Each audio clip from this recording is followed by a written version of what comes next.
Donc, je disais que le prophète Malonga Mambala est venu pour nous dire que de revenir à la source, à notre religion authentique, la religion qui était avant la colonisation.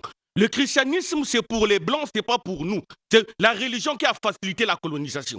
Donc, en disant tout ça, je dis ceci, il est temps que les Africains se réveillent. Les Africains ne peuvent pas rester dans les églises à écouter Alléluia du pasteur et dire Amen. Non, nous devons raisonner. Nous sommes en plein 21e siècle.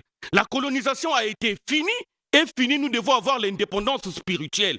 Donc, il est temps que les prêtres blancs qui nous ont amené le christianisme, qu'ils viennent nous parler de leur Bible. Nous lisons la Bible.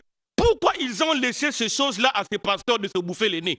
Les maîtres de leur religion sont là. À Brazzaville, par exemple, il y a des prêtres blancs aux cathédrales. Mais qu'ils viennent ici, qu'ils nous disent. Ils nous ont enseigné les règles de leur religion en disant ceci que tu ne tueras point. Mais les Africains doivent réfléchir. Tu ne tueras point. Lesquels qui ont tué les prophètes noirs, c'est les catholiques. Lesquels qui tuent nos présidents. Lorsqu'un chef d'État veut parler de l'africanisme, veut parler des intérêts de son État, on le jette tout. Longévité au pouvoir, on le jette tout. Dictateur. Mais c'est eux les dictateurs parce que c'est eux qui dictent les taxes, les prix dans nos matières premières. Donc les dictateurs, ce sont eux. Et deuxièmement, ils nous ont dit que vous ne volerez pas. Mais aujourd'hui, lesquels qui volent les matières premières des Africains? C'est des Blancs. Ils donnent les règles de leur religion qu'ils ne pratiquent pas. Et au troisièmement, ils nous disent que tu ne tueras pas. Et tu faut pardonner ton prochain, on te tape ici, il faut remettre. Mais moi, je crois bien qu'ils demandent à l'Africain d'aimer son ennemi. Mais aujourd'hui, nous devons savoir, Jésus, leur Jésus, soi-disant qui est Dieu, il a tué ses ennemis. Donc Jésus a tué ses ennemis. Ça y est dans leur livre, le Luc 19, verset 27. Jésus tuait ses ennemis. Mais soi-disant, il est Dieu. Quel est ce Dieu peut tuer les gens? Donc c'est pour te dire qu'il est temps que les Africains se réveillent, qu'ils laissent cette religion de colonisateurs. Tant que les Africains prendront le christianisme comme religion de base, et tant que les Africains seront accrochés au nom de Jésus, l'Afrique ne se sortira jamais de son sous-développement. Ça, je vous assure, ça c'est la révélation de Fumukimba. Il est temps que nous revenons à notre tradition, à nos mœurs et coutumes, et de là-bas, on sera puissant et on peut mettre face à l'Occident. Mais tant qu'on ne reviendra pas à nos sources, à l'authenticité, nous allons nous partir dans l'esclavagisme mental. Et c'est pour ça que je disais que à tous les Africains qui me suivent, qui ce soit dans la diaspora et tout, il est temps qu'on se réveille. La nouvelle génération qui va libérer l'Afrique est là, la révélation est là. Nous ne pouvons pas être derrière l'homme blanc jusqu'à l'éternité. Je réponds au numéro 06 938 20 56. 06 938 20 56. Et nous sommes situés à Mfilou, au 5 de la rue Thomas Sankara. Donc c'est pour cela que le message du temps nouveau nous dit quoi? De nous débaptiser du christianisme. Nous devons nous débaptiser du christianisme. Nous devons penser à nos ancêtres qui sont morts pour nous. Si le Congo est république, c'est grâce au Ngunza. C'est les Machua, les Madialamanganga, les Kimpavita, les Mfumukimbangu qui ont donné l'indépendance aux Africains. Mais nous devons faire recours à ceux qui nous ont donné ce pays pour être république. Mais nous les avons abandonnés. Ce qui veut dire que nous glorifions nos voleurs. Ceux qui volent le pétrole congolais, les matières premières, les Blancs, nous adorons encore leur divinité. Ceux qui tuent les Africains, nous adorons encore leur Dieu. Mais finalement, l'homme noir cherche quoi? L'homme noir cherche quoi? Il dit que Jésus nous a sauvés. Nous avons fait quoi? Qu'est-ce que nous avons fait en 1885 lorsque Desbrazés est arrivé? On n'était pas malade, on n'était pas pauvre. Il ne nous a pas sauvés parce qu'on ne reconnaît rien de ce que nous avons fait. On ne reconnaît rien. Donc, il ne faudrait pas qu'on amène la population africaine dans l'aliénation. C'est ce que je dis. Il faudrait que des prêtres blancs viennent ici, des francs-maçons blancs viennent ici, qu'on fait le débat et notre tradition et les leurs. On ne peut pas leur fuir. Ils ne peuvent pas laisser les pasteurs, les prêtres noirs ici parler de leur religion. Ce n'est pas leurs travailleurs. Ils ont leur patron. Qu'ils viennent ici, en 1885, ils sont venus avec Monseigneur Auglore pour nous prêcher. Mais ils doivent continuer. S'ils viennent plus ici, c'est qu'ils avaient laissé le faux en Afrique. Ils avaient laissé le faux et voilà, ils sont partis. Mais si quelqu'un ne peut pas défendre la cause de sa parcelle, c'est que sa parcelle est illégale.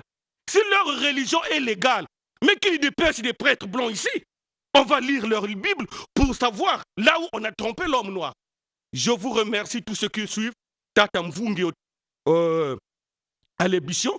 Je salue aussi le prophète Malonga Mambala, qui est le Nkwatulendo actuel que Fumukimbangu avait prophétisé, l'arrivée d'un grand roi en Afrique pour remettre les Africains dans leur culture et tradition, qui est Mfumolongo Nkwatulendo Malonga Mambala, qui est le gourou actuel de la spiritualité africaine, qui avait dit Mfumukimbangu, nous avons apporté le calendrier africain, l'écriture africaine, le livre sacré. Donc c'est pour vous dire que dans votre Bible, tu ne verras jamais Elenga 2, verset 6, tu ne verras jamais Kenge ou Makaya. Ça, c'est le testament des Blancs. Et un testament, c'est un gage laissé par une entité de la famille. Nos ancêtres ne nous avaient pas laissé ça, mais c'est les ancêtres du colonisateur. Les Africains doivent revenir à leur source, abandonner ce qu'on nous avait trompé pour que nous ayons le développement.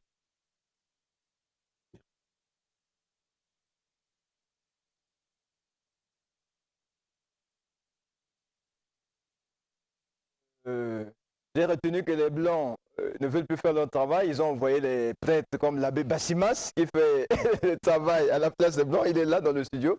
Certainement, il nous en parlera. Il ne manquera pas de réagir parce qu'on ne peut pas laisser de telles choses quand même. Dire que Jésus-Christ n'a pas été envoyé pour les Noirs, bon. Et effectivement, est-ce qu'il a tort? On ne sait pas. Vous avez suivi, c'est vous qui retenez tout. Le temps pour nous de faire... entrer donc, Maître Waka qui viendra également nous parler ici des choses cachées, comme Tata Mvungi a su le dire. Il n'y a pas de verset biblique, Elenga 1, verset je ne sais pas combien. Il voudrait qu'on puisse revenir à notre tradition avant que le blanc ne vienne.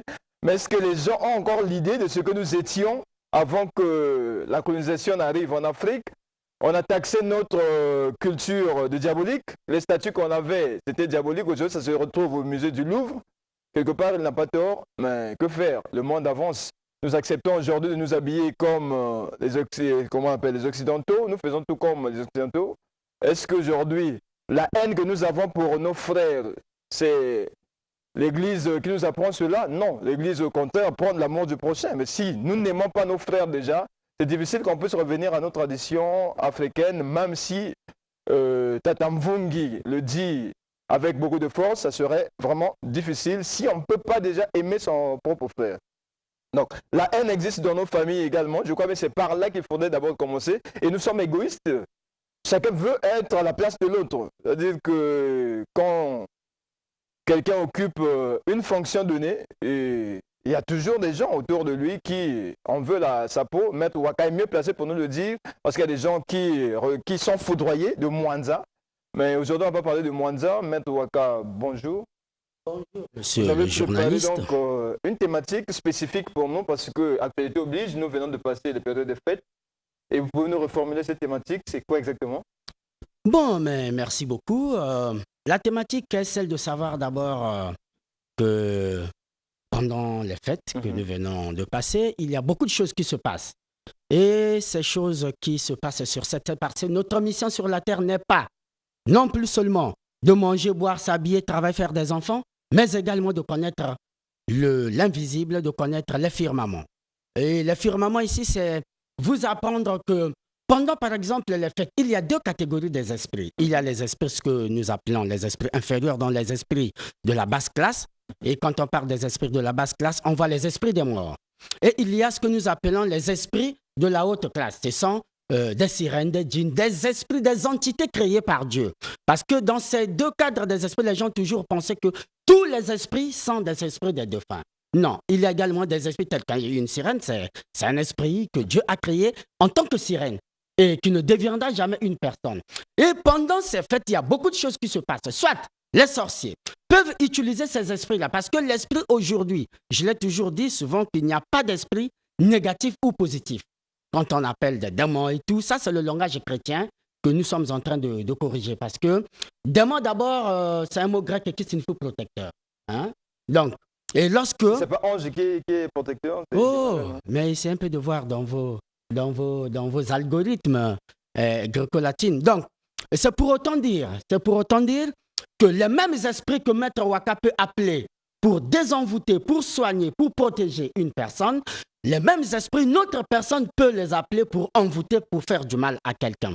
Donc, ce serait normalement des émissions que nous devrions faire bien avant les fêtes pour essayer un peu d'attirer l'attention aux gens. Mais il y aura Que d'autres lorsque, fêtes, hein, c'est mieux de le oui, savoir maintenant. lorsque vous partez dans des boîtes, dans des VIP, c'est de là que surviennent parfois certains envoûtements. Parce que les envoûtements, il ne s'agit pas seulement de la piétiner, ou bien les envoûtements sont toujours du ressort des parents. Non, les envoûtements, on peut s'auto-envoûter par sa propre conscience, par ses pensées négatives. Parce que moi, parfois, je reçois des femmes qui viennent chez moi et qui disent, maître, moi, j'ai des problèmes d'accoucher, j'ai des problèmes de conception. Mais parfois, elles s'auto-envoûtaient elles-mêmes. Elles n'avaient eu qu'un seul enfant, elles se disaient, bon, mais aussi longtemps que je ne serai pas mariée et puis je n'aurai pas d'autres enfants. La particularité de Maître Ouaka pendant la période de fête, qu'est-ce qui se passe réellement? Mais ce qui se passe réellement, c'est que et les esprits de la basse classe, les esprits des morts, parce que les morts nous visitent.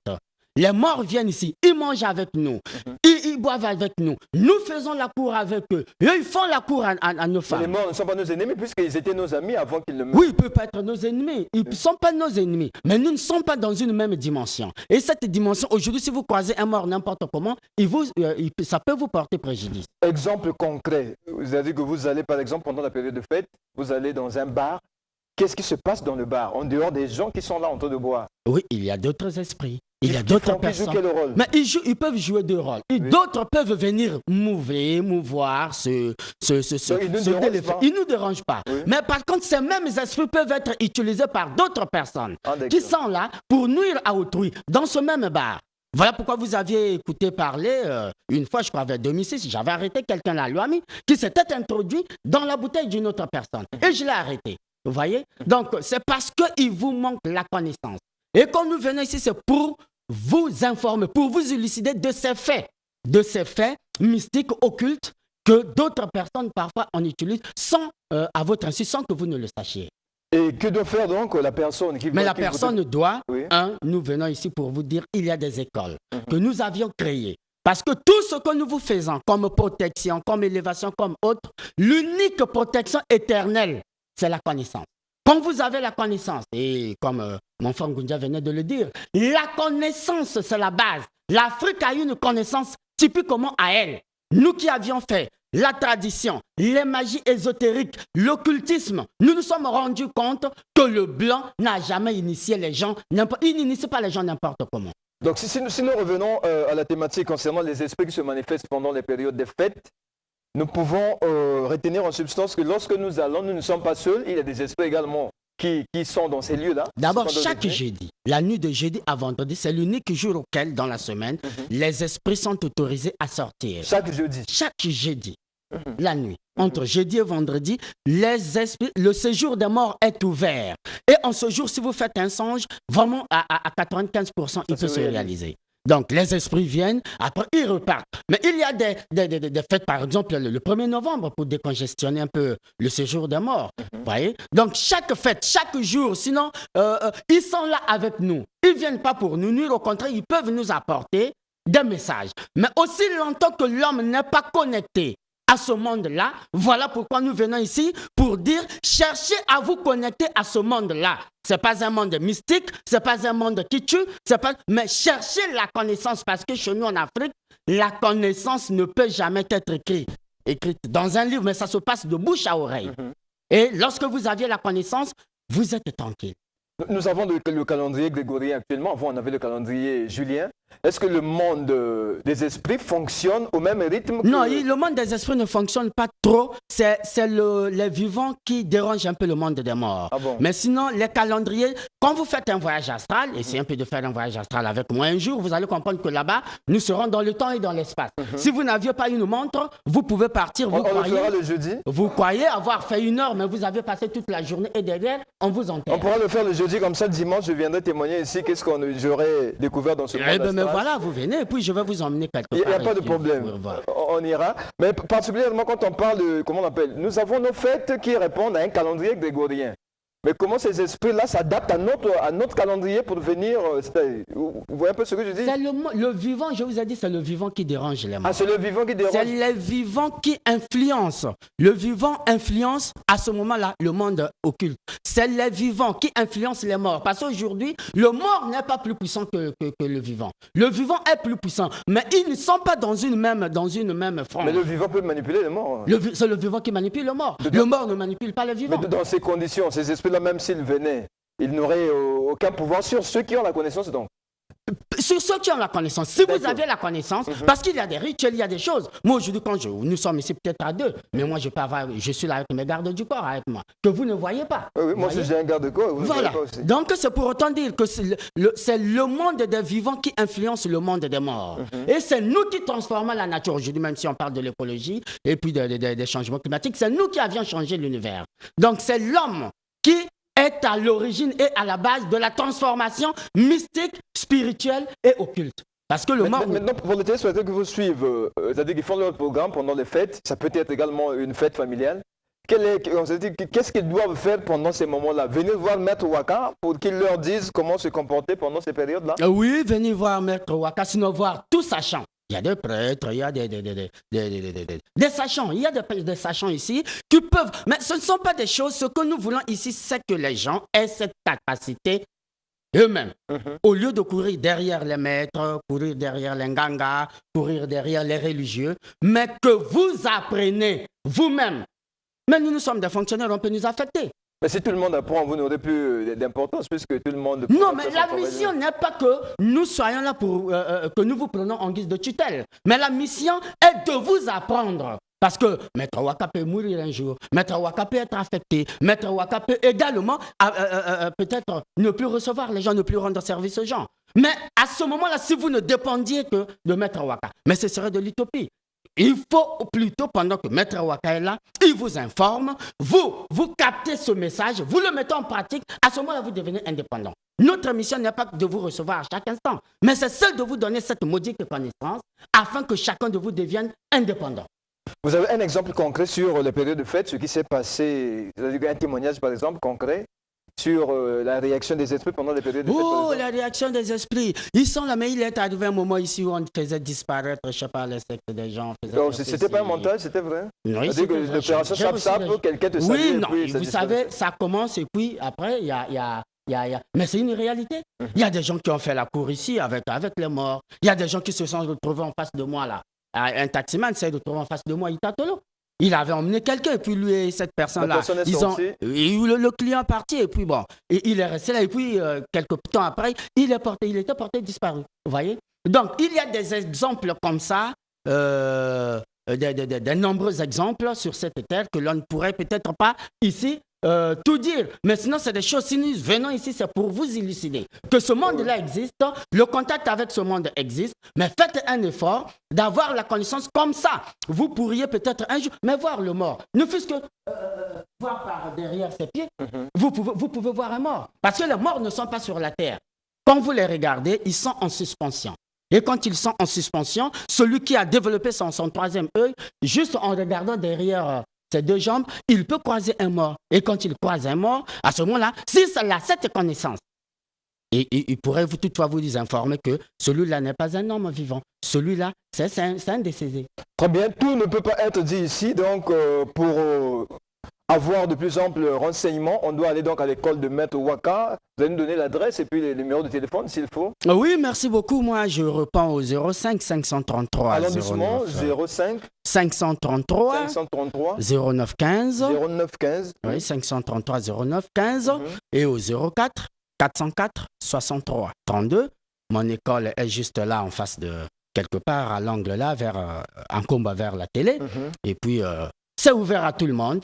Il n'y a pas une particularité. Il n'y a pas une particularité pour dire que c'est voilà, il n'y a pas une carte. Non, chez moi, j'ai des musulmans, j'ai des chrétiens, j'ai des francs-maçons, j'ai des rosicruciens. En fait, j'ai laissé ouvert une certaine brèche de façon à ce que ça soit considéré comme une cellule.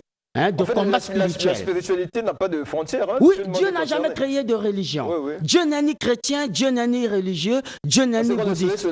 Voilà. Dieu, c'est sa connaissance. Il est dans sa parole. Et cette parole a eu des gens qui l'ont emmené. Les Jésus, les Mahomet, les Moïse, Maître Waka également, un message qu'il a apporté. Laissez le mal, faites le bien. Comme ça, ce bien-là pourrait toutefois vous payer un jour. Merci bien Maître Waka d'être passé. Donc Fonctionnaire Dongouba, tu notes ça. J'ai un rendez-vous avec Maître Waka pour faire un voyage spirituel jeudi. Et dimanche, je viendrai témoigner de tout ce que je vais rencontrer dans ce monde spirituel. Mais si je ne reviens pas, il faut chercher l'adresse de Maître Waka. Très bien, le temps pour nous de permettre à Maître Waka d'aller. On va suivre donc ce clip et continuer donc notre programme. Merci vraiment de votre fidélité.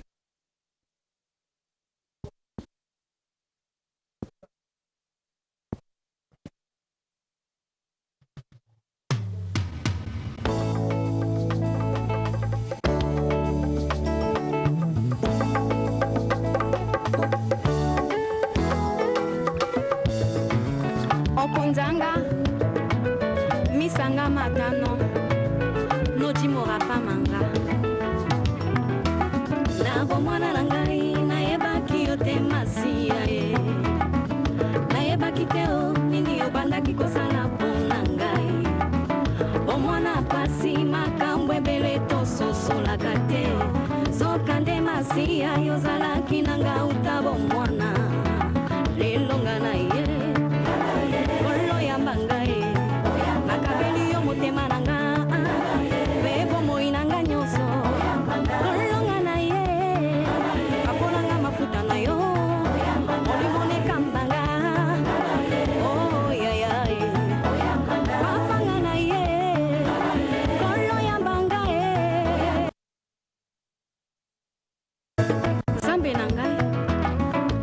toujours na ton na makambo nyonso ayawe kumama na yo amen sekola mokili ekokaki te nasengaki rokore na yo esosa mokili ekokaki te nasenga kosekure na yo kolonga na ye papa ya bangai nakabeli yo motema na nga mpe bomoi na nga nyonso bafanga na ye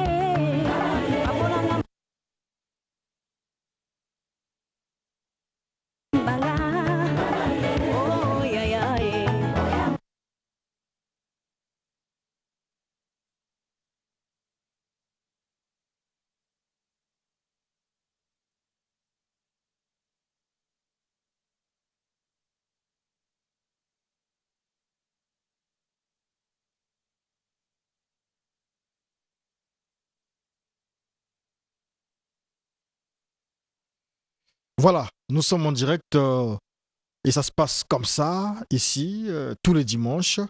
La deuxième, en fait, c'est même pas la deuxième, c'est la troisième partie, l'avant-dernière partie de notre émission d'aujourd'hui, de notre programme sur le 210, c'est ce débat sur le livre d'Apocalypse. Nous avons pris rendez-vous avec vous pour vous dire que le débat se fera même en 10 parties. Le débat se fera même en 10 parties. Et donc, aujourd'hui, nous lançons le débat avec l'abbé Bassimas et le pasteur Renaud Mbota. Roland Brismaïlo, s'il vous plaît. Voilà. Nous sommes avec les deux débatteurs du jour. Bonjour, abbé Bassimas. Bonjour. Ça fait longtemps qu'on vous a reçu ici. Bien sûr, je suis là. Vous êtes là. J'attendais votre invitation d'ailleurs. Ah d'accord, merci beaucoup. Bonjour l'abbé, non c'est pas l'abbé. Non, c'est le pasteur. Renaud Boris Mbota. Vous allez bien? Oui, je vais bien. Il n'y a pas longtemps qu'on vous a eu ici. Oui. Et donc, moi je ne comprends pas le livre d'Apocalypse. Où est ma Bible? Il faut me la donner. Pourquoi vous cachez ma Bible? Moi j'ai tous les livres aussi. Donc le livre de l'Apocalypse, nous ne le comprenons pas. Mais comme nous ne comprenons pas ce livre, nous avons donc fait appel à vous, monsieur l'abbé. Vous représentez l'Église catholique. À vous, pasteur, vous représentez l'Église de réveil en général, mais voilà. Mais vous avez pas l'Église de réveil. Mais l'Église, mais en fait, vous avez ce qui vous colle à la peau, c'est que vous avez été dans le message, vous avez été formé dans le message. Bon, moment où vous avez tous ces atouts-là pour nous développer